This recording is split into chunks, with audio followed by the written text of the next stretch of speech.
E eu gostaria muito que qualquer ministro do STF me apontasse onde é que está a ilicitude de fazer postagens dentro de uma rede social. Não tem. Quais foram as postagens do Felipe Martins que foram ilícitas, que foram criminosas? Do Alan dos Santos, do Paulo Figueiredo, do Rodrigo Constantino, todos esses tiveram suas redes sociais caçadas.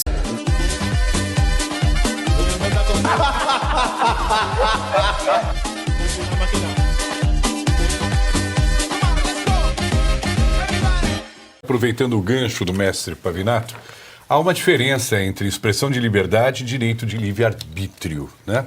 Quando Adão e Eva cometeram o pecado da maçã, tiveram acesso ao livre-arbítrio. E o livre-arbítrio é diferente do direito de expressão de liberdade. O livre-arbítrio faz com que Caim, por exemplo, mate seu irmão Abel.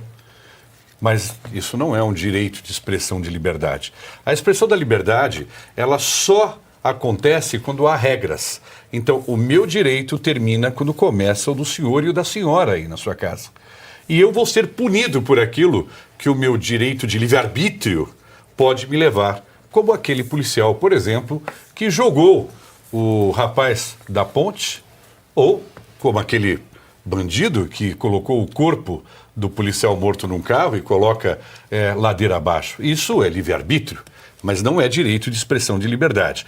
Eu creio que o ministro Dias Toffoli, Vossa Excelência, é extremamente inteligente, independente do seu notável saber jurídico, ele está servindo bem um ativismo político que nós estamos vendo no judiciário.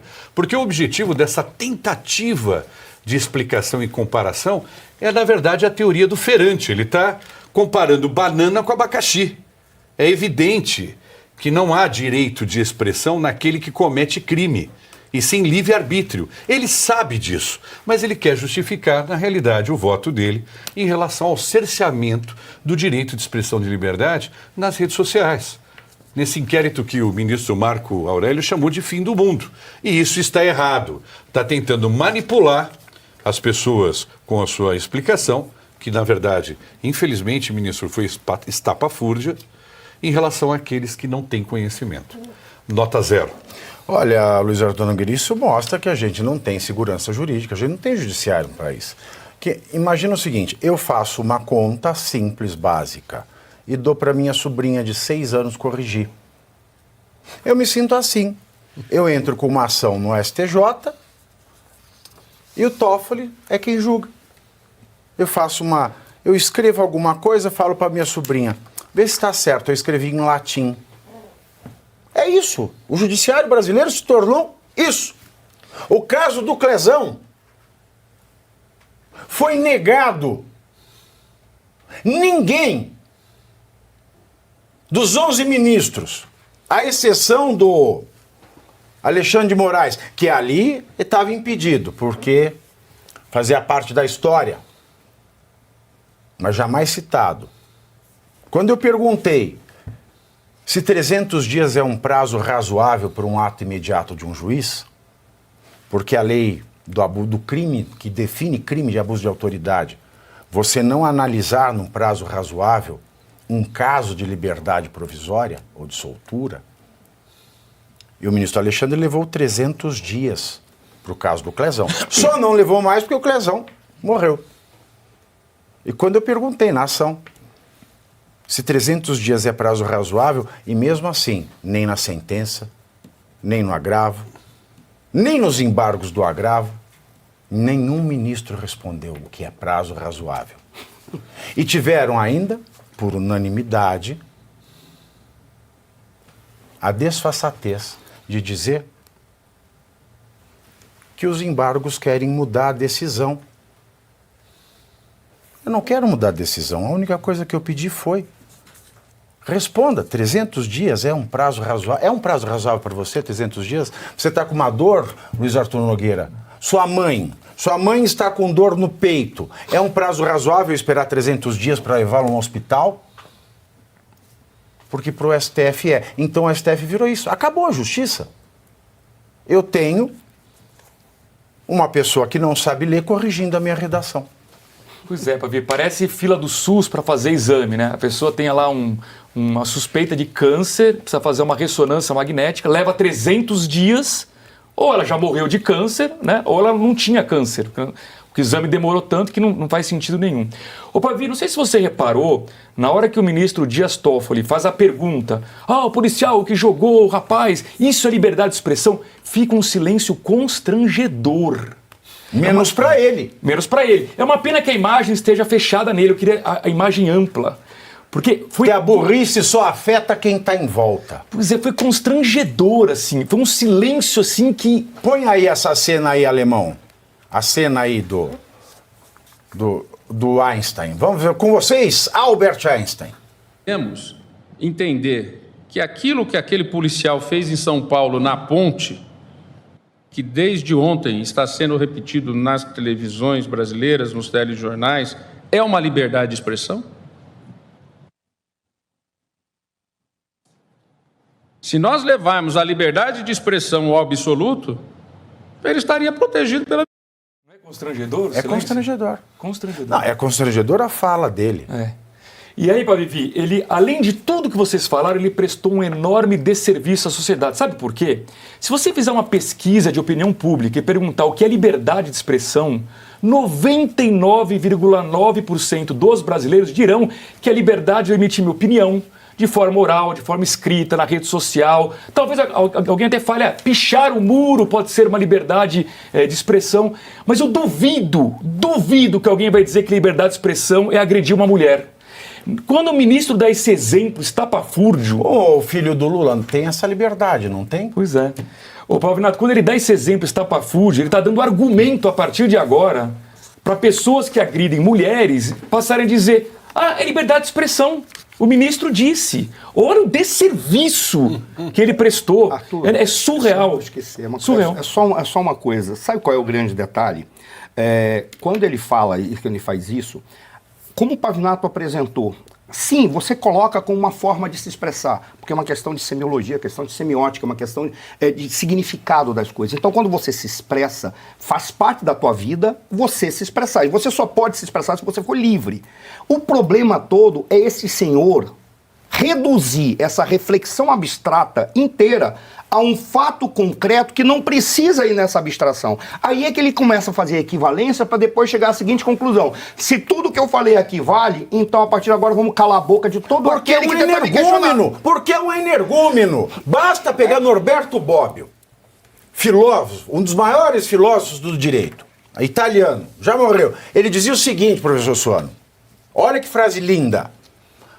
Tal como não existe o filho sem o pai, não existe direito sem dever. A liberdade de expressão comporta cometer crime, porque o crime é uma expressão humana. Árvores não cometem crime. O crime é uma expressão da sociedade humana. Mas ele não sabe o conceito de direito. Norberto Bobbio, básico. Assim como não há filho sem o pai, não há direito sem dever. É isso. O crime é a liberdade humana. Mas o direito da liberdade de expressão, ele vem depois de um dever. Que é o dever de gozar esse direito sem interferir na esfera de direito do outro. Isso é lição básica de direito. Você aprende no primeiro ano da faculdade e ele não sabe. Desculpa, professor. Não, mas é isso mesmo. E detalhe, o que coloca a grandeza do cristianismo e do Ocidente. Porque foi exatamente o cristianismo e o Ocidente que, quando diz que não existe liberdade sem você ter o dever, não existe. Simplesmente você está colocando numa condição que você poderia questionar de o que, afinal de contas, seria o dever e a liberdade básica de acordo com os valores de uma determinada sociedade. É exatamente o cristianismo e o Ocidente que buscaram valores universais. E o cristianismo é o responsável por isso. Toda vez que você fala, infelizmente não dá pra gente ficar fazendo muita digressão, porque o tempo não basta, mas toda vez que você fala da importância do cristianismo para a criação, a construção dos direitos humanos e da liberdade, em essencial, eu aplaudo, mesmo que eu não te faça o gesto, porque é exatamente isso. Infelizmente, é o que a gente está vendo. Eles estão destruindo. Está dentro da reboque da destruição de todos os valores da sociedade ocidental. Só que ele está usando dos próprios valores da sociedade ocidental para se autodestruir. Nós vimos isso na década dos 30. Qual era a ideia que tinha na década dos 20, quando surgiu um cara chamado Oswald Spengler. Ele falou a decadência do Ocidente. Ele concluiu que a decadência do Ocidente se dava por causa dos valores ocidentais que estavam produzindo degenerações. Aí o que ele fez? Para impedir essas degenerações, vamos acabar com aqueles valores sagrados do individualismo, ou o que quer que seja, porque aquilo é que está destruindo a civilização. Produzindo o quê? O fascismo. É o que este senhor está fazendo, quando ele chega e faz um tipo de reflexão como essa. Eu só discordaria do Belo, quando o Belo falou, ele é muito inteligente, eu preferia dizer que ele é um cara esperto. O esperto é o cara que consegue articular as coisas que estão aqui, consegue ver um resultado e pensa numa consequência em curto prazo, mas ele não tem capacidade de verificar as consequências históricas do que ele está fazendo, porque ele é limitado. Na cabeça dele dá curto-circuito, né, Gisiane? Olha, que o Toffoli não tinha notável saber jurídico, todos nós já sabíamos. A grande questão é que parece que ele não tem notável saber algum, porque ele faz essa comparação e ele fica esperando aplauso. Ele não tem nem notável constrangimento. Isso. Ele não tem nem notável constrangimento. Eu acho que o rosto dele, a expressão dele é de uma pessoa que falou alguma coisa Notável vergonha. muito inteligente, uma coisa assim muito sábia. E nossa, olha só que conexão fantástica, que analogia fantástica eu fiz. E aí ele dá uma paradinha. E fica um silêncio absoluto, porque todo mundo se pergunta, que loucura é essa que esse homem está dizendo? Esse é o primeiro ponto. Você assim. sabe que tem, quando a gente está na faculdade, uma das coisas que a gente mais tira sarro é de uma tese que fizeram, um aluno no XPTO fez há muito tempo assim, se a liberdade de ir e vir é um direito, os pedágios são inconstitucionais. Então, Né? e ele se sentiu muito a gente esperto, até né? sabe, a liberdade, mas não é liberdade de ir e vir de carro, né? Exato. E ele parece esse aluno que fez a tese tola do pedágio e se sente um gênio. Mas a liberdade de ir e vir é um direito constitucional. O pedágio inconstitucional, vou defender isso. Ele parece esse aluno idiota. É isso, o Toffoli, ele defende isso, ele se sente muito genial por ter dito um absurdo desse, uma coisa completamente estapafúrdia. Vale ainda lembrar a nossa audiência que esse julgamento sequer era para existir, eles estão legislando a respeito do Marco Civil da Internet, eles estão legislando se nós vamos ter ou não liberdade dentro da internet. E aí, para além de tudo aquilo que foi dito aqui na mesa, muito bem colocado por todos os integrantes, eu tenho sorte que eu trabalho com gente inteligente. É importante a gente pontuar que o que ele está querendo dizer é que quem defende a liberdade de expressão, ou seja, nós, quem defende a liberdade, automaticamente defende que um policial jogue uma pessoa de uma ponte. Que um policial chegue e cometa qualquer tipo de abuso de autoridade. É isso que ele está dizendo, que a direita está defendendo o abuso de autoridade, quando, na verdade, o que a direita está gritando todos os dias, há pelo menos uns 5 anos, é que os ministros que ocupam a cadeira do STF cometem diariamente abuso de autoridade e que por isso não pode acontecer. E o primeiro sequestrado é justamente a liberdade. É isso que a direita está dizendo. O Toffoli, ele faz uma comparação que nós estamos defendendo violência.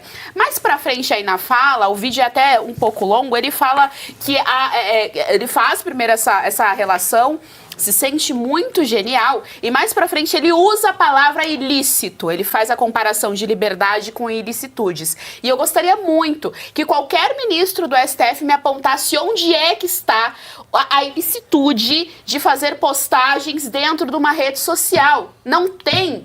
Quais foram as postagens do Felipe Martins que foram ilícitas, que foram criminosas? Do Alan dos Santos, do Paulo Figueiredo, do Rodrigo Constantino, todos esses tiveram suas redes sociais caçadas, com C cedilha, caçadas dentro do Brasil. Quais foram os crimes que essas postagens incitaram ou cometeram contra a Constituição? Não existe. Se matou a charada. Não existe. Gente. Realmente ele está fazendo isso. A consequência política ou a ação política dele é exatamente para dizer a direita está defendendo Deixa eu falar só esse uma tipo de coisa. violência. Não sei se teve crime ou não tem. Pode ser que tenha tido crime, mas me mostre o devido processo legal, no mínimo. Porque eu não quero defender aqui nem inocência nem culpa de ninguém. eu quero que me mostre o básico, o devido processo legal. Isso eles são incapazes de mostrar. Então, primeiro C, você curte, que é o preço deste programa. Quanto vale o ingresso para ver este palhaço neste picadeiro bonito? Vale uma curtida. Vale o seu like, o seu joinha, o seu gostei. Então, a sua obrigação é curtir.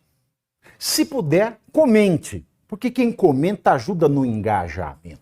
Então, primeiro C é curtir, segundo C é comentar, o terceiro C, o que seria muito louvável, seria você compartilhar. Tem um link que é a setinha, uma setinha assim, meia bomba. Sabe aquela, a setinha da pipa do vovô que se esforça? Você vai lá, copia o link, cola no seu Orkut, no seu Facebook, no WhatsApp, no Telegram, manda sinal de fumaça, pombo correio, não é pombo correio do banheiro, é o pombo correio que leva as mensagens, você passa para todo mundo que você gosta, para quem você não gosta, você também passa. Então, ó, curtiu, comentou, compartilhou, e se puder, se quiser, se o seu bolso comportar, e se seu coração assim permitir, contribua com este programa que vai substituir o Jornal Nacional. Olha que pretensão maravilhosa, hein? Se liga, ô Bonner, nós vamos derrubar o Jornal Nacional. Esta é a meta.